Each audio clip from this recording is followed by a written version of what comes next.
চট্টগ্রামের মিরসরাই উপজেলার করেরহাট ইউনিয়নের রাজিসনগর গ্রামে ৪০ পরিবারের একমাত্র ভরসা একটি মাত্র নলকূপ। যে নলকূপ দিয়ে পানি আনতে ২০টি মাটির সিঁড়ির ধাপ পেরিয়ে ৪০ থেকে ৫০ ফুট নিচে যেতে হয় সেখানকার স্থানীয় বাসিন্দাদের।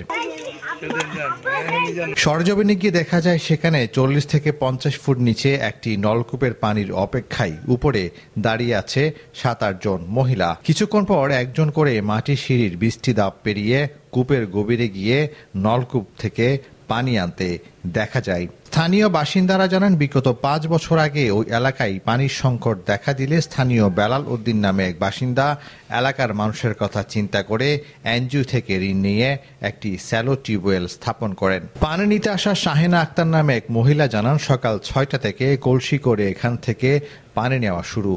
ঘরে শ্বশুর, শাশুড়ি, স্বামী, ছেলে, মেয়ে, এমনকি গবাদি পশু সহ সবার গোসল, খাওয়া দাওয়া ও দৈনন্দিন কাজে এ পানি ব্যবহার করা হয়। দৈনিক প্রায় ৫০ থেকে ৬০ কলসি পানি নিতে হয় এখান থেকে। এভাবে পানি নিতে আসতে আসতে হাঁপিয়ে উঠি আমরা। এ নিয়ে মিরসরাই উপজেলা জনস্বাস্থ্য প্রকৌশলী সাইদ মাহমুদ বলেন, শুষ্ক মৌসুমে পানির লেয়ার নিচে নেমে যায়। শুষ্ক মৌসুমে পাহাড়ি অঞ্চলে পানির লেয়ার সাধারণত ডাউন হয়ে যায় সেখানে, যার ফলে পাহাড়ি অঞ্চলের সে স্থানে স্যালো টিউবওয়েল পানি ওঠে না, তাই সাবমার্সিবল পাম্প দিয়ে পানি তুলতে হবে। এদিকে এ বিষয়ে মিরসরাই উপজেলা নির্বাহী কর্মকর্তা মাহফুজা জেরিন বলেন,